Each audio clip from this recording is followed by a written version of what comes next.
Vous savez qu'en Suisse, il n'y a pas de capitale. Non, non, en Suisse, officiellement, il n'y a pas de capitale. Pour le monde conventionnel, pour le blablabli, oui, Berne, c'est la capitale. Mais pour un Suisse, un vrai Suisse, Berne, c'est pas la capitale, c'est la ville fédérale. Il n'y a pas de capitale en Suisse parce que c'est contraire à l'éthique suisse, c'est contraire aux valeurs suisses.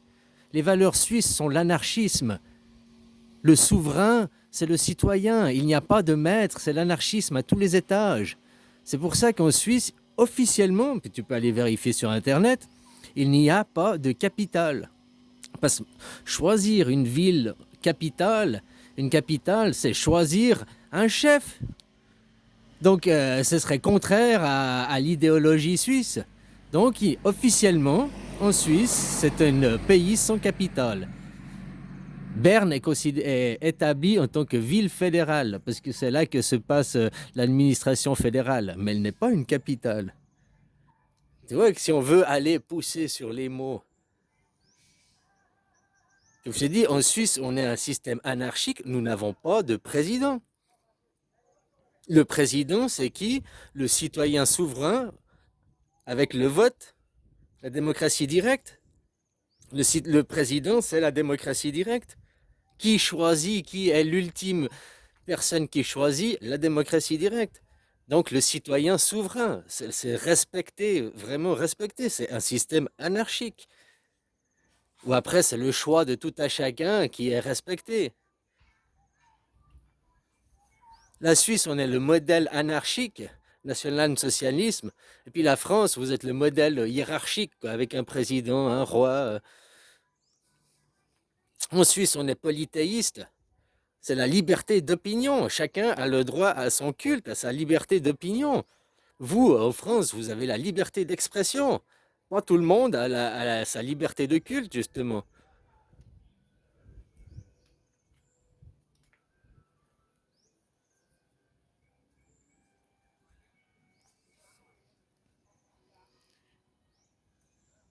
Voilà, regarde, toi, tu es une personne intelligente. Déjà, va regarder la Constitution suisse.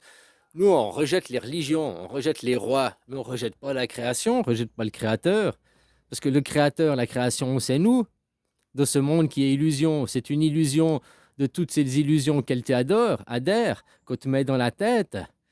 Ces idées, ces idéologies, qu'est-ce que tu t'en fous de savoir la forme de la Terre? Qu'elle soit ronde, carrée, plate, bah ça t'empêche pas de chier droit, quoi.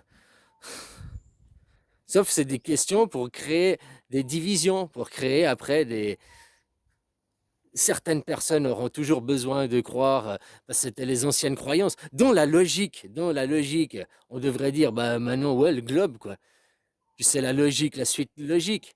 Avant, la Terre était plate, parce qu'on n'avait pas d'avion, on n'avait rien pour aller dans le ciel mesurer. Les montgolfières, même si on m'a dit, mais c'est pas vieux. Il y a 2000 ans en arrière, il y avait quoi pour mesurer? Rien. Aujourd'hui, depuis 100 ans en arrière, il y a des avions, des appareils photo. Donc on va dans le ciel jusqu'à une certaine altitude. Les avions de ligne, c'est con, à l'époque, je ne me posais pas la question que j'ai pris les avions. Puis en plus, c'était des vols de nuit et tout, mais je me rappelle pas. Moi, je me rappelle pas, quoi. Bon, bref, mais je me posais pas la question, quoi. C'est con, hein. Mais un avion, t'es à 10 000 mètres. T'es qu'à 10 kilomètres d'altitude. C'est pas. Hein?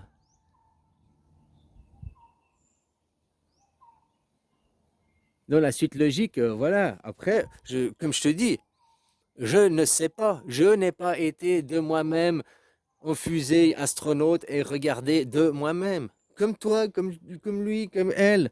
On n'est pas des astronautes. Donc pourquoi on se fait chier, on se prend la tête, on se déchire entre nous pour quelque chose que personne n'a vérifié? C'est exactement les mêmes débats, des débats stériles que les gens avant qui discutent de Dieu. Dieu, personne l'a vu, personne l'a vérifié, mais tout le monde le connaît, tout le monde a la vérité dessus, quoi. Comme la forme de la Terre. Tout le monde a la vérité sur la forme de la Terre, mais combien de personnes ont été dans l'espace? Très peu. Voilà. Donc les gens, ils se déchirent. Hein. C'est comme je disais à des copains qui me disent, ouais, Thaïlande, raconte-moi. J'ai dit, mais je peux te raconter plein de choses. Déjà, ce sera ma vision de mon ego à moi, mais tu n'auras pas les odeurs, tu n'auras pas la sensation, tu n'auras pas l'énergie, tu n'auras pas... les gens, quoi, le vivant. Alors, je peux bien te donner des images, de faire des idées, mais concrètement, faut que tu bouges ton cul et que tu y ailles toi. Puis là, tu feras ton expérience. Et là, tu sauras toi ce que tu en penses. Peut-être tu vas revenir, tu vas dire la Thaïlande, c'est un pays à chier. Tu auras passé des vacances de merde. Puis peut-être, bah, comme moi, je suis venu en vacances, puis je suis jamais rentré, quoi. Je me suis trouvé à ma place, c'était tellement mieux ici que là-bas, quoi. Hein, trouver des gens qui sont ouverts d'esprit, qui sont souriants, qui sont pas toujours dans la bagarre, qui sont pas élevés dans toujours critiquer les autres, toujours rabaisser les autres. Les Thaïs, entre eux, ils causent pas comme ça. Entre eux, ils sont pas toujours à critiquer l'autre, à rabaisser l'autre. Non, ils sont à encourager l'autre, à soutenir l'autre. Et tu vois, il y a tout un système éducatif aussi qui fait. Pourquoi nous, dans le judéo-christianisme, on t'élève dès enfant la compétition. Tu dois être meilleur que ton ego. Toi, le meilleur, écrase les autres. À l'école, ça commence à l'enfantine. Puis après, t'as vu, j'ai fait les exercices mieux que toi, je suis mieux que toi, je suis mis. Ici, à l'école, ils sont élevés en groupe. Que tu es le premier à finir, c'est pas j'ai fini le premier, je suis meilleur. C'est tu vas aider les autres parce que c'est quand tout le groupe a fini que c'est fini. C'est pas toi, ok, t'es fini en premier, tant mieux. Maintenant, aide les autres pour finir plus vite, le groupe finir plus vite. Ils sont élevés dans voilà, un système collectif. Ils gomment pas leur ego, ils disent pas oh tu dois t'effacer. Ça c'est dans le christianisme. Oh tu dois t'effacer, être un mouton docile, tu n'as qu'une vie, c'est le purgatoire. Au contraire, là, ils les cherchent à les épanouir, les amener à la conscience. Vous, ils vous enferment dans l'ego. Si t'es enfermé dans l'ego, t'es une personne hyper manipulable, hein, hyper docile. De ton petit mon confort, ma sécurité, oh, tant que moi j'ai. Bah ouais, bah, finalement tu te fais enfermer, quoi. Enfin voilà, quoi. Le système anarchique, polythéisme, le système suisse, c'est le système que moi je représente. L'anarchie, la Suisse n'a pas de capitale.